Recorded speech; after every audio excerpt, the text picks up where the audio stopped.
Sometimes the person who changes your life is the one you never wanted to meet.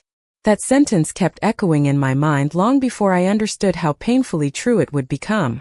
A year ago, if someone had told me that the woman who would eventually become the center of my world would first arrive carrying 2 oversized suitcases, a sleepy golden retriever, and a smile that completely ignored every carefully organized rule I lived by, I would have laughed and closed the door in their face. At the time, my life depended on order. My name is Emily Carter, I am 31 years old, and I work as an architect in downtown Chicago. Every weekday followed the same predictable rhythm. I woke up at 6 o'clock, made the same breakfast, walked exactly 12 minutes to the train station, and arrived at the office before anyone else. My apartment reflected that same routine. Every book rested perfectly on its shelf. Every coffee mug faced the same direction inside the cabinet. Every blanket folded neatly across the couch. It was not because I enjoyed perfection. It was because routine gave me something my life had stopped offering months earlier. Stability. 3 months before everything changed, the woman I thought I would spend my future with quietly packed her belongings while I was at work. She left nothing behind except an empty closet, half of the rent, and a short handwritten note explaining that she wanted a different life. Since then, every corner of the apartment reminded me how quickly certainty could disappear. Financially, keeping the apartment alone no longer made sense. Rent continued climbing, my savings slowly disappeared, and eventually I admitted what I had spent weeks avoiding. I needed a roommate. Even saying those words felt like surrender. I posted an advertisement online with a list of detailed expectations that filled nearly an entire page. No loud music after 10 o'clock. Shared cleaning schedule. No smoking. No overnight guests without notice. Respect for personal space. Quiet weekday mornings. I expected very few people would respond. Instead, dozens did. Most never replied after reading the rules. Others seemed completely incompatible after brief conversations. By the end of the week, I was ready to remove the advertisement altogether when one final application appeared in my inbox. Her name was Ava Bennett, 29 years old, elementary school music teacher, recently accepted a position at a nearby school. Excellent references. Looking for a long-term home instead of temporary housing. Her message ended with one unexpected sentence. I believe homes become happier when people choose kindness before assumptions. I stared at that sentence longer than I cared to admit. It sounded optimistic, almost impossibly so, but something about it convinced me to schedule an interview. Saturday afternoon arrived with bright spring sunshine spilling across the apartment windows. I reviewed my list of questions one final time before the doorbell rang exactly 2 minutes early. Taking a slow breath, I opened the door. Standing in the hallway was a woman with light brown shoulder-length hair, kind blue eyes, a relaxed denim jacket over a simple white sweater, and 2 large suitcases resting beside her.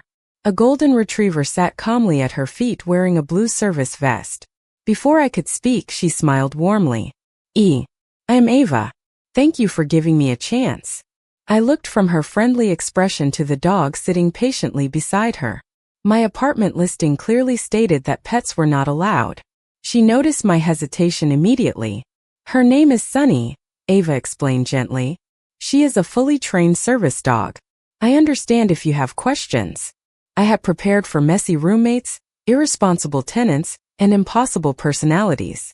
I had not prepared for someone whose calm honesty immediately challenged every assumption I had already made. Without realizing it, I stepped aside and invited her inside. I believed I was simply showing an apartment to a potential roommate. I had no idea I was opening the door to the person who would quietly transform everything I thought I knew about trust, healing, and the meaning of home. The following Monday morning began with the unfamiliar sound of someone humming softly in the kitchen. I opened my bedroom door precisely at 6 o'clock, expecting complete silence. Like every other weekday. Instead, the scent of freshly brewed coffee drifted through the apartment while Sunny rested peacefully near the balcony doors, watching the sunrise over the Chicago skyline. Ava stood at the kitchen counter wearing comfortable jeans, a pale blue sweater, and fuzzy socks decorated with tiny musical notes. She turned as soon as she noticed me. "Good morning," she said with a cheerful smile. "I hope I did not wake you." "You did not," I replied, although technically she had. The coffee smells good. She brightened immediately. I made enough for both of us if you would like some. I almost declined out of habit before quietly accepting. It felt strange allowing someone else to prepare something inside a kitchen that had belonged only to me for so long. We drank coffee together in comfortable silence until Ava glanced toward the refrigerator. I noticed your cleaning schedule, she said carefully.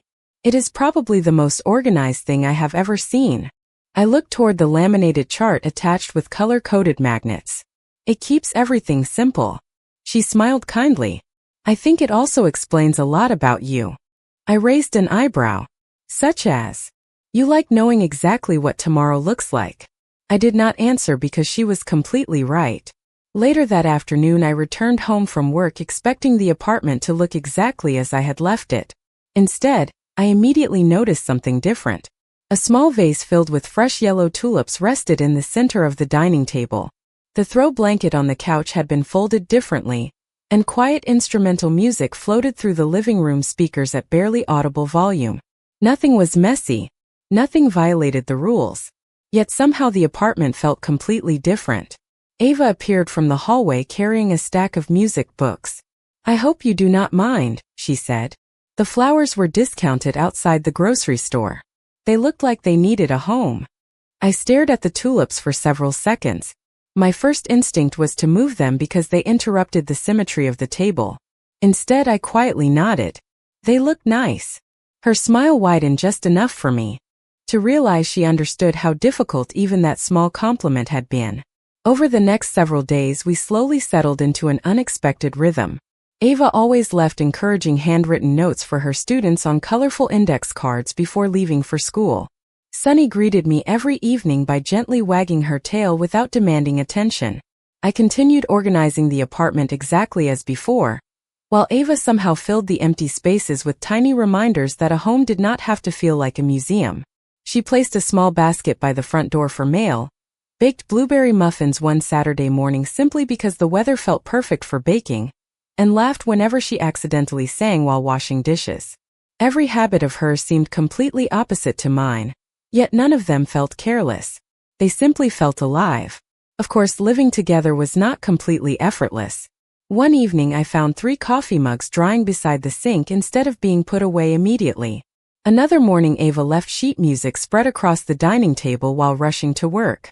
Neither issue was serious, but each quietly challenged the routines I depended upon.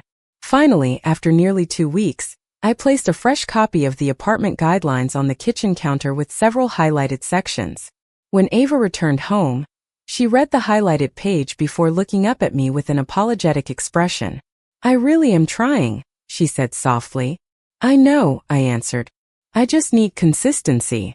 She nodded thoughtfully before surprising me with an unexpected question. Emily, has anyone ever told you that sometimes protecting your peace and protecting your heart are not exactly the same thing? I looked at her without knowing how to respond. She smiled gently, picked up the paper, and quietly began putting every coffee mug back into exactly the cabinet where I preferred them. Watching her, I realized neither of us was actually arguing about dishes, flowers, or household rules. Without saying it aloud, we were beginning to discover that 2 lonely people often defend themselves in completely different ways. 3 days later, an unexpected spring storm swept across Chicago just as I finished work. Heavy rain pounded the sidewalks while strong winds rattled the office windows, forcing everyone to leave early before public transportation became overcrowded. By the time I reached my apartment building, my umbrella had surrendered to the weather, and my carefully pressed blazer was dotted with raindrops. As I unlocked the front door, I was greeted not by silence but by the warm scent of tomato soup and freshly baked bread. Soft piano music floated through the apartment, and Sunny wandered over with her tail wagging gently before settling back onto her favorite blanket. Ava appeared from the kitchen carrying 2 bowls. Perfect timing, she said with an easy smile. The weather convinced me that tonight called for comfort food. I glanced toward the windows where rain blurred the city lights into shimmering streaks. You cook every time it rains? I asked. She laughed quietly. Not every time. Only when I think someone might need it. We sat across from each other at the dining table, listening to thunder echo somewhere beyond the skyline. For the first several minutes we ate without speaking. Surprisingly, the silence no longer felt uncomfortable. It simply felt peaceful. Suddenly the lights flickered once, twice, and then disappeared completely. The apartment fell into darkness except for the gray glow filtering through the rain-soaked windows. Ava let out a tiny laugh instead of a complaint. "Well," she said, "I guess the city made our evening more interesting." I instinctively reached for the flashlight I kept inside the kitchen drawer. But before I could stand, Ava was already lighting several small candles she had found in one of her moving boxes. Their warm light filled the apartment with a quiet golden glow that transformed the familiar rooms into something softer and more inviting. We moved into the living room, each carrying a mug of hot tea while the storm continued outside. For the first time since she moved in, there were no phones, no television, no distractions, only the sound of rain against the windows and the occasional gentle sigh from Sunny sleeping nearby. Ava looked toward the dancing candlelight before speaking. "Can I ask you something?" I nodded cautiously. "Why do you always look like you are waiting for something bad to happen?" Her question caught me completely off guard. I stared into my tea for several seconds before answering honestly. "Because experience taught me that it usually does." She did not interrupt. She simply listened. "After my last relationship ended," I continued quietly, "I stopped trusting that good things would last. Organizing everything became easier than wondering what would disappear next." Ava wrapped both hands around her mug. "That sounds exhausting." I smiled faintly. "It is." After a long pause, she shared something of her own. She admitted that moving to Chicago had not been only about accepting a new teaching job. She wanted a fresh beginning after spending years caring for her mother through a long illness. When her mother passed away the previous year, the house that had once felt full of music suddenly became unbearably quiet. "I thought changing cities might help," she said softly. "Sometimes it does. Sometimes grief simply learns a new address." Her words settled gently into the room. Without realizing it, we spent the next 2 hours talking about childhood memories, favorite books, embarrassing school stories, dreams we had quietly abandoned, and places we still hope to visit one day. We laughed more that evening than we had during all the previous weeks combined. When electricity finally returned just before midnight, neither of us hurried to switch on the lights. The apartment somehow felt warmer exactly as it was. As I stood to return my empty mug to the kitchen, I caught myself looking at Ava differently than I had only a few days earlier. She was no longer simply the optimistic roommate who disrupted my routines with flowers and music. She was becoming someone whose presence made the apartment feel less empty than it had in a very long time, and that quiet realization lingered with me long after the storm clouds finally drifted beyond the sleeping city. The peaceful rhythm we had slowly built together lasted exactly 12 days before life reminded us that healing was never a straight path. My architecture firm had spent months preparing a proposal for one of the largest downtown redevelopment projects of the year. I had led the design team from the beginning, investing countless evenings refining every detail until I could practically recite the presentation from memory. On the morning of the final review, I arrived at the conference room carrying every drawing, schedule, and model we had prepared. Halfway through my presentation, the lead client quietly interrupted. Another firm had submitted a revised proposal overnight with a significantly lower budget, and despite praising our work, they decided to award the project elsewhere. The meeting ended in less than 15 minutes. I smiled professionally, thanked everyone for their time, and walked out of the building before anyone could see the disappointment on my face. During the train ride home, I stared at my reflection in the window without really seeing it. Months of effort had disappeared in a single conversation. By the time I unlocked the apartment door, I felt emotionally exhausted. Ava looked up from the living room where she had been reviewing music lesson plans. The moment our eyes met, her expression softened. "Rough day?" she asked gently. I forced a small smile. "It is nothing I cannot handle." She studied me for another second before quietly nodding. "All right. If you change your mind, I will be in the kitchen." I appreciated that she did not push me. Instead, she simply gave me space. I retreated to my bedroom, closed the door, and sat on the edge of the bed, replaying every moment of the meeting in my mind. For years I had measured my worth by my ability to stay in control, solve problems, and deliver results. Losing that project felt like losing a part of the identity I had carefully built after my previous relationship ended. Nearly an hour passed before a soft knock interrupted my thoughts. Ava stood outside holding 2 mugs of hot chocolate instead of coffee. "Before you say no," she said with a gentle smile, "I already know adults are allowed to drink hot chocolate after difficult days." I laughed despite myself. That is a very specific rule. It is one of my favorites. We sat together on the balcony wrapped in light blankets while the evening air carried the distant sounds of traffic from downtown Chicago. Neither of us talked about work immediately. Instead, Ava pointed toward the glowing skyline and began telling funny stories about her elementary school students. One little boy had tried convincing the entire class that dinosaurs probably enjoyed singing because birds did. Another insisted that every music lesson should include dance breaks because learning was easier while smiling. Before long, I found myself laughing more freely than I had expected. Eventually she looked at me. "Do you want to tell me what happened?" This time I did not hide behind polite answers. I explained everything, from the months of preparation to the disappointment of watching the opportunity disappear in minutes. When I finished, Ava remained quiet for a moment before speaking. "Can I tell you what I see?" I nodded.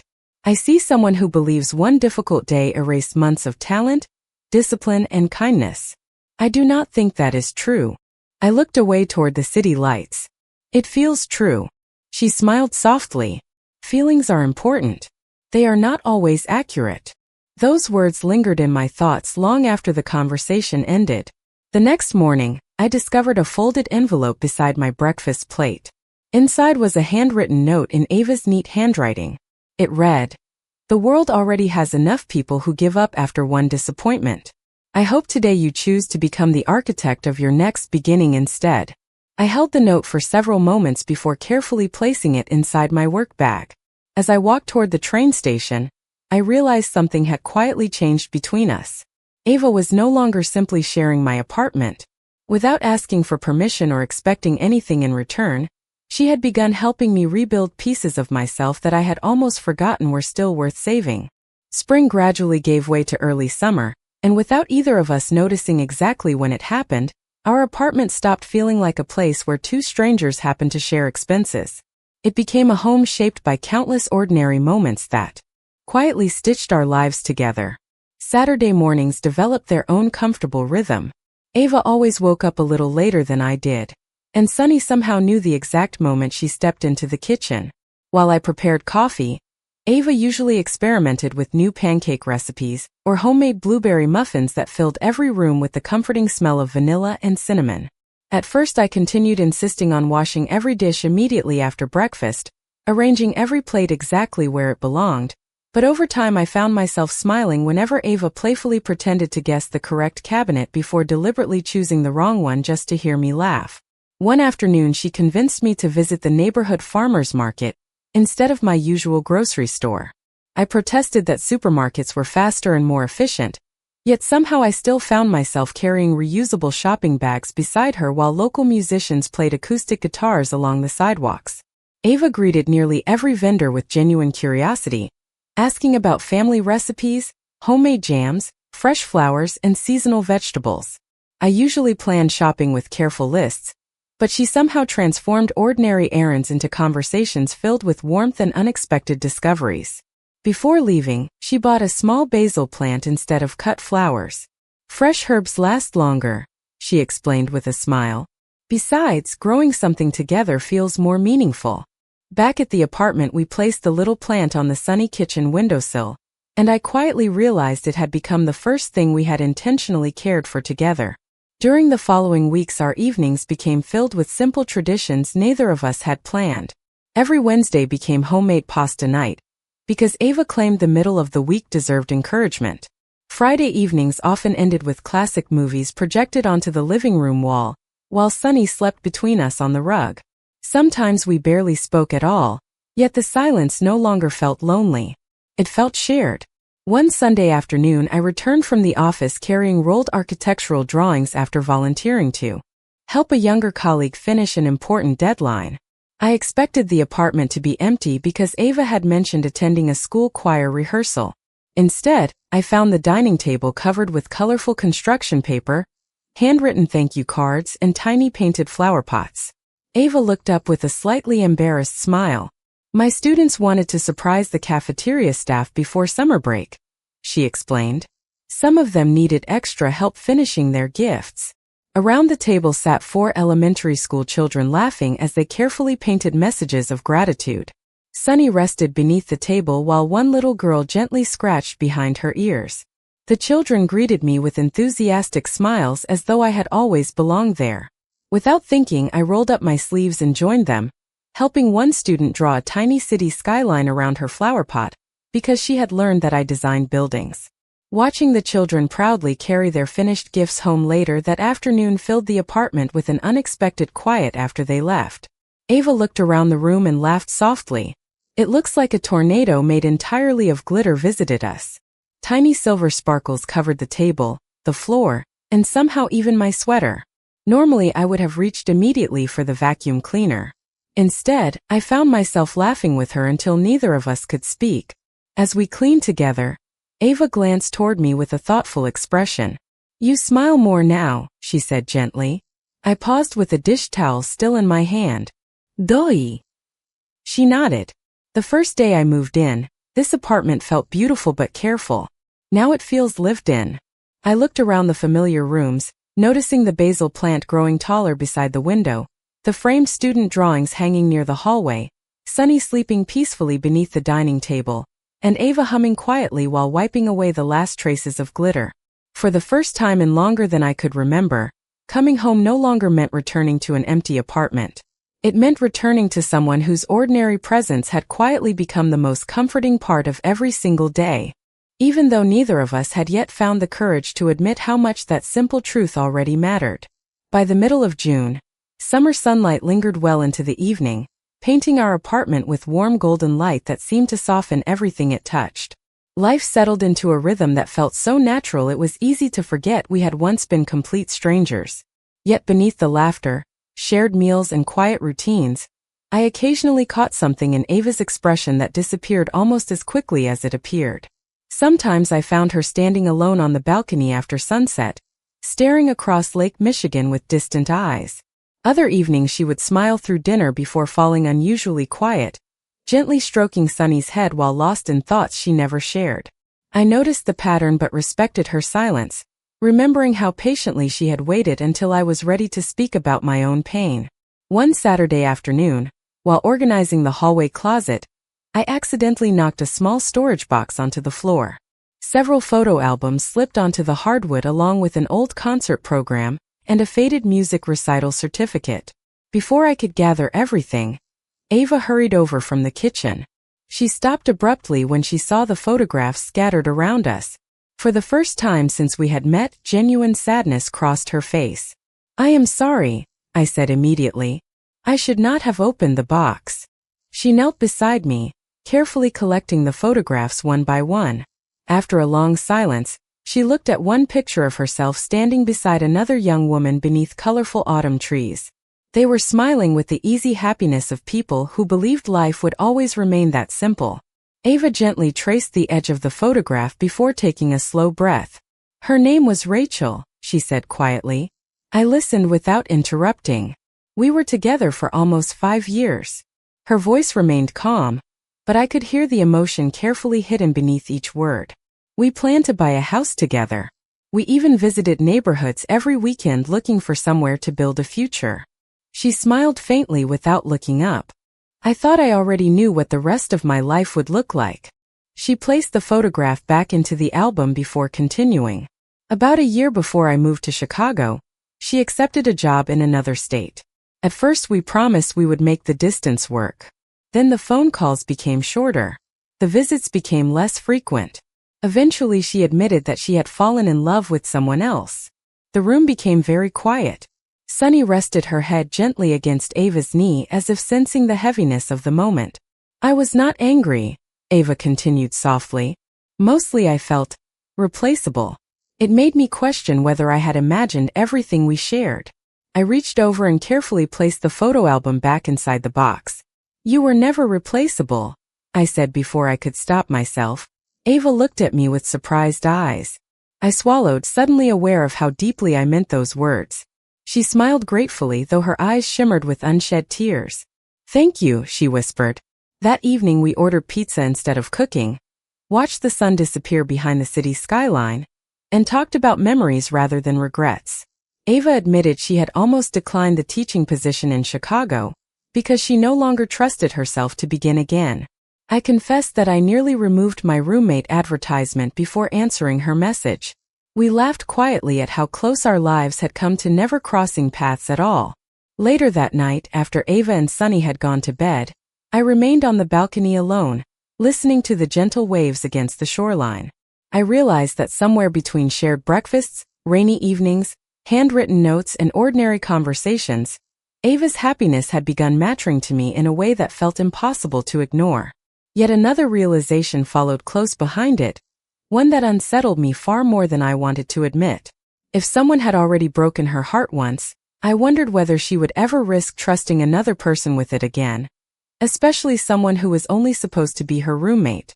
The following week brought the kind of warm Chicago evenings that invited people outdoors long after the workday ended. One Thursday, Ava came home carrying a folded flyer and an excited smile that immediately caught my attention. "My school is hosting a summer music fundraiser this weekend," she said while placing fresh strawberries on the kitchen counter. "Teachers, families, and local businesses are all participating. You should come." I smiled. "I have not attended a school event since I graduated." She laughed softly. "Then you are long overdue." Saturday arrived bright and cloudless. The community park buzzed with laughter, children chasing bubbles, local musicians performing on a small stage, and colorful booths lining the walking paths. Ava seemed completely at home, greeting students, parents, and fellow teachers with effortless warmth. I followed a few steps behind, quietly observing the side of her life I had never fully seen before. Every child who spotted her ran over with enthusiastic hugs and endless stories about summer vacation plans. Watching her kneel to listen carefully to each one reminded me why she loved teaching so deeply. While Ava helped organize the student choir near the stage, I wandered toward a refreshment stand where a woman wearing a school staff badge waved enthusiastically in Ava's direction. She was tall, confident, and carried herself with easy familiarity. A few moments later she walked over and embraced Ava warmly before the two of them began laughing about something I could not hear. They stood close together, completely comfortable in each other's company. I told myself there was nothing unusual about longtime colleagues greeting one another. Even so, an unfamiliar tightness settled quietly in my chest. Later, after the student performance ended, Ava introduced us. "Emily, this is Lauren Mitchell. She teaches art at the school." Lauren smiled kindly and extended her hand. "I have heard so much about you," she said. "Ava says you make the best coffee in Chicago." I blinked in surprise before laughing politely. "That might be an exaggeration." Ava smiled with obvious affection. "It is absolutely not." Throughout the afternoon I noticed Lauren and Ava working together naturally, decorating activity tables, helping children prepare performances, and exchanging inside jokes that came from years of friendship. There was nothing inappropriate about their interactions. They simply knew each other well. Still, every shared smile and casual conversation stirred feelings I had no logical explanation for. On the walk home, Sunny happily trotted ahead while Ava carried a basket filled with leftover baked goods from the fundraiser. "Today went better than I expected," she said happily. "The students raised enough money for new instruments." "That is wonderful," I replied, though my voice sounded quieter than usual. She glanced toward me. "You seem tired." "Just a long day." I hated how easily the words escaped without honesty. That evening after dinner, Ava mentioned that Lauren had invited several teachers to a small outdoor concert the following Friday.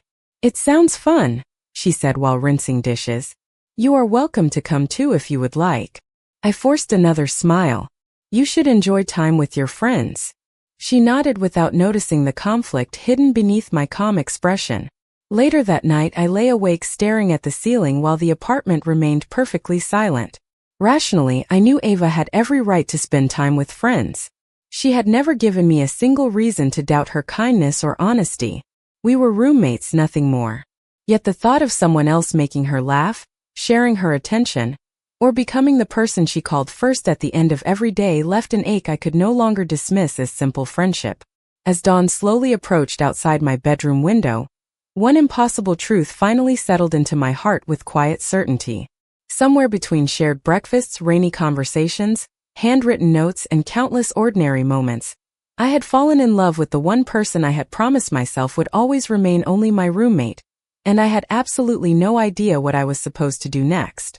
The days leading up to the outdoor concert passed more quietly than usual, although the silence came almost entirely from me. Ava continued moving through life with the same warmth she had always carried, completely unaware that every ordinary moment now felt different. Because I had finally admitted a truth I could no longer hide from myself. I noticed the way she absent-mindedly hummed while watering the basil plant on the kitchen windowsill, the way she always thanked the bus driver when returning home from school, and the way Sunny instinctively rested beside whichever one of us seemed more tired at the end of the day. None of those habits had changed. I had. Friday evening arrived with clear skies and a gentle breeze drifting across the lakefront. The outdoor concert took place in a neighborhood park overlooking Lake Michigan, where local musicians performed beneath strings of warm lights hanging between old oak trees. Families unfolded picnic blankets while children danced barefoot across the grass, and food trucks lined the edge of the park, filling the air with the scent of fresh popcorn and grilled vegetables. Although I had originally planned to stay home, I found myself accepting Ava's invitation at the last minute. "I am glad you came," she said as we entered the park together. "I had a feeling you would enjoy this." I smiled, hoping she could not hear how quickly my heart was beating simply because we were walking side by side. Lauren greeted us warmly near the stage and introduced us to several other teachers. Throughout the evening everyone laughed easily, shared stories from the school year, and applauded every student performance.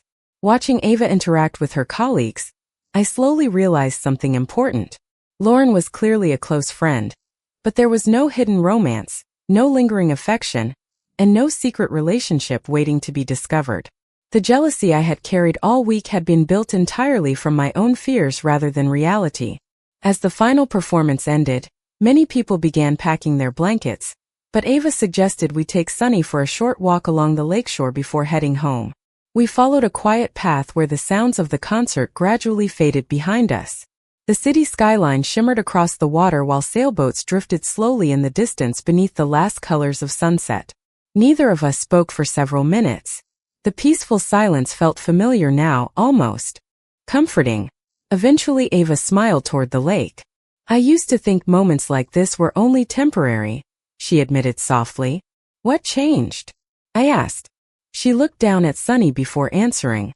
"I stopped trying to predict how long happiness would last and started appreciating it while it was here." Her words stayed with me as we continued walking. A cool breeze lifted a few strands of her hair across her face. Without thinking, I reached out instinctively before stopping myself halfway through the movement. Ava noticed anyway. She gently tucked her own hair behind her ear and smiled with quiet gratitude rather than awkwardness. We reached a wooden overlook where the lights of Chicago reflected across the calm water like thousands of tiny stars. Ava leaned against the railing. "You have been quieter this week," she said gently. "Did I do something wrong?" My heart immediately sank. "No," Ian suara tunasli. "You have done everything right." She studied my face with kind, searching eyes. "Then something is bothering you." I wanted to tell her everything. I wanted to admit that the apartment no longer felt like home because of the furniture or the routines we had created together. It felt like home because she was there. The words rose into my throat before fear quietly pulled them back again. Instead, I smiled and looked toward the water. "I think I am still figuring something out." Ava nodded patiently without asking another question. As we turned to walk back toward the concert lights, our hands brushed together naturally for just a brief second. Neither of us pulled away immediately, yet neither of us reached for the other either. The moment passed almost unnoticed, but as we continued side by side beneath the glowing lights of the shoreline, I could not shake the feeling that whatever was quietly growing between us had become far too real to remain unspoken forever. Monday morning arrived with an unfamiliar heaviness that followed me from the apartment all the way to my office. I tried burying myself in architectural drawings, client meetings, and construction schedules, but every quiet moment pulled my thoughts back to the lakeside walk and the Conversation I had never finished. I kept replaying the brief moment when our hands had brushed together, wondering whether it had meant something to Ava or whether I had simply imagined what I desperately wanted to believe. By the time I returned home that evening, I had convinced myself that remaining silent was the safest choice. Losing the possibility of love would hurt, but losing our friendship and the home we had built together felt unbearable. As soon as I stepped through the apartment door, I noticed several cardboard boxes neatly stacked near the hallway. For a second my heart stopped. Ava appeared from the kitchen carrying a roll of packing tape, and before I could ask anything, she smiled gently. "Do not worry," she said. "I am only organizing some old teaching supplies." Relief washed over me so quickly that I almost laughed. Still, something about the boxes lingered in the back of my mind. A few days later I arrived home earlier than usual after a client meeting was unexpectedly cancelled. The apartment was quiet except for the soft sound of Ava speaking on the phone from the balcony. I was not trying to listen, but as I walked toward the kitchen, I heard a sentence that froze me in place. "Yes," she said softly. "Maybe it really is time for me to find a place of my own." I stood perfectly still, unable to hear the rest of the conversation over the passing traffic outside. My thoughts immediately filled the silence with conclusions I had no evidence to support. Perhaps she wanted more privacy. Perhaps living with me had become exhausting. Perhaps she had realized our lives were moving in different directions. By the time Ava stepped back inside a few minutes later, I had already built an entire story inside my mind. She smiled when she saw me. "You are home early." "The meeting ended ahead of schedule," I replied, forcing my voice to sound normal. She nodded. "I was just talking to my cousin." I simply smiled and walked toward my bedroom before she could notice the disappointment I was struggling to hide. Over the following week, I unintentionally began creating distance between us. I volunteered for extra projects at work, stayed later at the office, and declined our usual movie night by claiming I needed additional time to finish design revisions. Ava noticed immediately. One evening she knocked gently on my bedroom door. "Emily," she asked quietly, "have I done something to upset you?" I looked up from my laptop and shook my head too quickly. "Of course not." She studied me with the same patient expression that had always made it difficult to hide the truth. "Then why does it suddenly feel like you are saying goodbye without telling me?" Her question caught me completely off guard. I wanted to tell her about the phone call, the moving boxes, and every fear I had invented since then. Instead, I lowered my eyes. "I think we both knew this living arrangement would not last forever." The words hung painfully between us. Ava remained silent for several seconds before quietly nodding. "Maybe you are right," she whispered. She offered a small, almost heartbreaking smile before turning toward the hallway. The apartment felt unusually silent after her bedroom door closed. Standing alone in the living room, I looked toward the little basil plant still growing on the windowsill, the framed drawings from her students, and Sunny sleeping peacefully beneath the dining table, completely unaware that two people who had once learned to share everything were now allowing fear to build invisible walls between them. For the first time since Ava moved in, our home no longer felt filled with warmth. It felt like a place where two hearts had begun drifting apart, because neither one had found the courage to speak before misunderstanding quietly took the place of truth. The following Saturday arrived wrapped in quiet gray clouds, and for the first time since Ava had moved into the apartment, we spent almost the entire morning without exchanging more than a few polite words. The silence did not feel peaceful anymore. It felt heavy, as though every room had begun absorbing the conversations we were no longer having. I escaped into work, telling myself that another few hours at the office would somehow make everything easier to understand.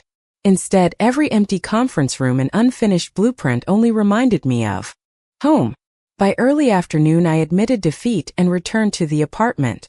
The moment I stepped inside, I knew something had changed. One of the cardboard boxes that had been sitting untouched in the hallway was now sealed with packing tape. Another sat open beside the sofa, partially filled with books, framed photographs, and neatly folded sweaters. Sunny looked up at me with her usual gentle expression before resting her head back on her paws, completely unaware that my heart had just dropped into my stomach. Ava emerged quietly from her bedroom carrying another stack of books. She froze for a brief second when she saw me standing beside the boxes. "I did not expect you home so early," she said softly. I looked at the box, then back at her. You really are moving. She lowered her eyes for a moment before answering. I have been thinking about it for a while. The words landed harder than I expected. Why? Escaped my mouth before I could stop it. Ava set the books down carefully. Because lately it feels like I am staying somewhere I am no longer wanted. I stared at her in disbelief. How could you possibly think that? She gave a small, almost sad smile.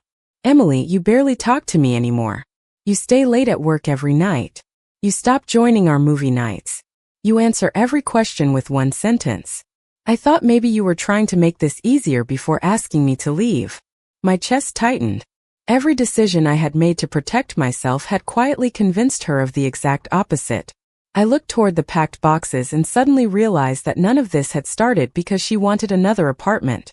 It had started because I had allowed fear to speak louder than honesty. I heard your phone call, I admitted quietly. Ava blinked in surprise. The one with your cousin. You said it might be time to find a place of your own. Understanding slowly spread across her face. She let out a gentle sigh before sitting on the edge of the sofa. Emily, my cousin offered me the chance to rent the upstairs apartment in her building, after one of her neighbors moved away. I never accepted. I only said I would think about it because... She hesitated. Because I thought you wanted your space back. For several long seconds neither of us spoke. Every misunderstanding, every assumption, every silent fear suddenly stood exposed between us. I slowly sat beside her, leaving just enough space to respect the uncertainty that still remained. I never wanted you to leave, I said honestly. Then why did you push me away? She asked, her voice barely above a whisper. I looked down at my hands, searching for courage that had somehow always seemed easier to find in every other part of my life except this one. Because somewhere along the way you stopped feeling like my roommate. I swallowed carefully. You became the first person I wanted to tell about my day. The first person I looked for when I came home. The person who made this apartment feel alive again. I finally lifted my eyes to meet hers. And I became terrified that if I admitted what I was feeling, I would lose all of it. Ava remained perfectly still, her expression filled with surprise, tenderness, and emotions I could not yet fully read. Outside, soft rain began tapping gently against the windows, while inside the apartment every carefully built wall between us had finally begun to crack, leaving only one final truth still waiting for the courage to be spoken aloud. The rain continued falling softly outside, wrapping the apartment in a peaceful silence that somehow made every heartbeat feel louder. Ava never looked away from me. Instead, she sat quietly, giving me the same patience she had shown from the very beginning. I realized that if I stayed silent now, fear would become the only ending our story would ever have. I took a slow breath. I spent weeks convincing myself that what I was feeling would disappear if I ignored it. I admitted. Instead, every ordinary moment only made it stronger. Drinking coffee with you before work, watching you laugh with your students, listening to you hum while you cooked dinner, even seeing Sunny waiting by the front door every evening. Somewhere along the way those moments became the best part of my life. Ava lowered her eyes briefly before smiling with quiet sadness. Do you know what I thought? She asked. Softly. I shook my head. I thought I had made the mistake of caring too much again. When you started staying late at work and avoiding me, I kept telling myself not to repeat the past. I believed I had imagined everything between us. Her words settled gently into the silence. I moved a little closer, careful not to rush the moment. You did not imagine it, I said. I was simply afraid. Ava laughed quietly through tears that had begun gathering in her eyes. Emily, we have spent months helping each other become braver. And somehow we both became terrified at exactly the same time. I could not help smiling. That sounds like something we would do. She nodded. Probably. Sunny wandered between us, resting her head against my knee before looking toward Ava, as if quietly reminding us that home had always been built on staying close. Ava reached down to stroke Sunny's fur before speaking again. When Rachel left, I promised myself I would never assume someone loved me unless they actually told me. I did not want hope to fool me again.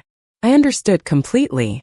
After my last relationship ended, I promised myself I would never depend on another person for my happiness. We looked at each other and almost laughed at the irony. Both of us had built careful walls to avoid future heartbreak. Yet those same walls had nearly separated us from the happiness we had quietly created together. Ava reached toward the packed cardboard box beside the sofa and gently removed the roll of packing tape resting on top. She looked at it for a second before placing it on the coffee table. "I do not think I need this anymore," she said with a small smile. My heart felt lighter than it had in months. "Does that mean you are staying?" She looked directly into my eyes, her expression warm, calm, and completely sincere. "I never wanted another apartment, Emily. I only wanted to know whether this one still felt like home to you."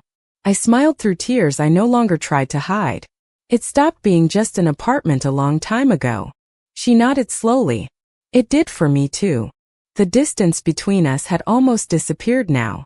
Our hands rested only inches apart on the sofa cushion.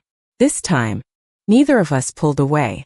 Instead, Ava gently reached for my hand, her fingers warm and steady, asking for nothing more than honesty. I closed my hand around hers, feeling every fear I had carried for months quietly lose its grip. There was no dramatic declaration, no perfect speech, and no impossible moment borrowed from a movie. There were only two women who had spent months learning each other's routines, protecting each other's hearts, and slowly discovering that love sometimes arrives so gently it is almost mistaken for ordinary life. As the rain slowly faded outside and evening sunlight began breaking through the clouds, I realized the greatest change had never happened inside the apartment itself. It had happened inside two hearts that had finally chosen trust over fear, and for the first time since either of us had learned what loneliness felt like, tomorrow no longer seemed uncertain. It finally felt full of hope. The weeks that followed felt wonderfully ordinary, and neither of us wanted to rush what we had finally found. Nothing about our daily lives changed overnight except the honesty between us. We still shared early morning coffee before work, argued playfully about the proper place for coffee mugs, and spent Wednesday evenings making homemade pasta while Sunny patiently waited for someone to accidentally drop a piece of zucchini onto the kitchen floor. Yet every familiar routine now carried a quiet warmth that had been missing before. We no longer wondered whether we were welcome in each other's lives because that question had finally been answered. One evening, as we walked home after buying groceries from the neighborhood farmer's market, Ava slipped her hand into mine as naturally as if it had always belonged there. She smiled when she noticed my surprised expression. "You are overthinking again," she teased gently. I laughed. "Probably. Then stop thinking for 1 minute and just enjoy the walk." I followed her advice. For perhaps the first time in years, I allowed myself to experience a happy moment without worrying about how long it might last. Summer slowly gave way to early autumn. The basil plant we had bought months earlier had grown, so large that we began sharing fresh herbs with neighbors in the building. Ava's students returned for a new school year, proudly bringing drawings, handwritten cards, and tiny homemade gifts that quickly filled one corner of our apartment. Several of them insisted Sunny deserved her own thank you cards as well, because she had patiently greeted them during every classroom community event. At work, I was unexpectedly asked to lead the design of a new neighborhood library, after one of my earlier projects caught the attention of a city planning committee. The opportunity felt different from previous promotions because I no longer believed my value depended entirely on professional success. Every evening I came home eager to share both good days and difficult ones with someone who genuinely wanted to listen. One Saturday afternoon we volunteered together during the community music festival organized by Ava's school. Watching her encourage nervous children before their performances reminded me of everything I admired about her. She never tried to become the loudest person in the room. Instead, she quietly helped everyone else believe they were capable of shining. During a short break between performances, Lauren joined us carrying cups of lemonade. She smiled warmly after looking from me to Ava, and then back again. "I was wondering how long it would take," she joked kindly. Ava laughed, slightly embarrassed. "Were we really that obvious?" Lauren nodded with a playful smile. "To everyone except the two of you." We all laughed together, and instead of feeling awkward, I felt grateful. Our happiness no longer depended on hiding behind uncertainty or pretending friendship was all we shared. That evening, after returning home, Ava stopped beside the stack of cardboard boxes still tucked away inside the hallway closet. She pulled them out one by one before handing me a marker. "I think these should finally have a new purpose," she said. Together we wrote simple labels across the empty boxes. Winter decorations, books, family keepsakes, student artwork. None of them were marked moving. When we finished, Ava quietly folded the last unused box flat and placed it beside the recycling bin. She looked around the apartment before smiling at me. I think we finally unpacked more than our belongings. I understood exactly what she meant. We had unpacked old fears, quiet grief, broken expectations, and the lonely versions of ourselves that had first walked through this front door months earlier. Standing together in the warm kitchen light while Sunny slept peacefully beside the windowsill and the familiar scent of homemade soup filled the apartment, I realized that home had never truly been about walls, furniture, or carefully organized rooms. Home had become the place where two people learned that love did not arrive by changing who they were. It arrived because they finally felt safe enough to become completely themselves, and neither of us ever wanted to live anywhere else again. 1 year later, the apartment looked almost exactly the same as it had on the day Ava first carried 2 oversized suitcases through the front door. Yet somehow everything inside had changed. The basil plant on the kitchen windowsill had grown into several healthy pots that now lined the balcony. The framed drawings from Ava's students filled an entire hallway wall, each one reminding us that kindness often left visible traces long after the moment itself had passed. Sunny still claimed the sunny corner beside the living room window every afternoon, patiently greeting neighbors and visitors with the same gentle tail wag that had first welcomed me home months before. Every familiar detail now carried a memory we had created together. On a bright Saturday morning, I stood in the kitchen preparing coffee while Ava flipped blueberry pancakes, exactly the way she had since our first spring together. She looked over her shoulder and smiled. "You are watching me again." I laughed quietly. I was thinking, that is usually dangerous before breakfast. I walked over and wrapped my arms gently around her shoulders, resting my chin lightly against her sweater. "I was thinking about the first day you arrived." She smiled without turning around. "The day you looked completely horrified by Sunny." I was not horrified. She raised an eyebrow playfully. "Concerned." "Surprised," I corrected. "Very surprised." We both laughed, remembering how carefully we had measured every conversation during those first uncertain weeks. Later that afternoon, we attended the annual community festival hosted by Ava's school. Many of her former students, now a year older, proudly introduced us to their families, showing us books they had read, songs they had learned, and dreams they hoped to follow. Watching Ava kneel beside each child with the same patience and encouragement that had first inspired me reminded me why I had fallen in love with her long before I ever admitted it aloud. One little girl looked up at us with complete innocence and asked, "How long have you two been best friends?" Ava glanced toward me before smiling warmly. "A long time," she answered. I gently squeezed her hand. "And every year we become even better at it." The child nodded with complete satisfaction before running back toward the music stage. As evening approached, we returned home carrying leftover pastries, handmade thank you cards from the students, and another tiny flower pot painted by one of the children. Ava placed it beside the others on the balcony before quietly looking across the Chicago skyline glowing beneath the setting sun. "Do you ever wonder what would have happened if you had chosen someone else to rent the room?" she asked softly. I thought about the question for several moments. "Sometimes," I admitted. And every single time I reached the same conclusion. She looked at me curiously. "Which is?" I smiled with complete certainty. "The apartment would have stayed perfectly organized." She laughed. "That sounds like a compliment for yourself." I gently shook my head. "No. It also would have stayed painfully quiet." We stood together watching the last sunlight disappear beyond the city, while a cool breeze carried the familiar sounds of evening across the lake. I realized that love had never arrived through dramatic promises or impossible coincidences.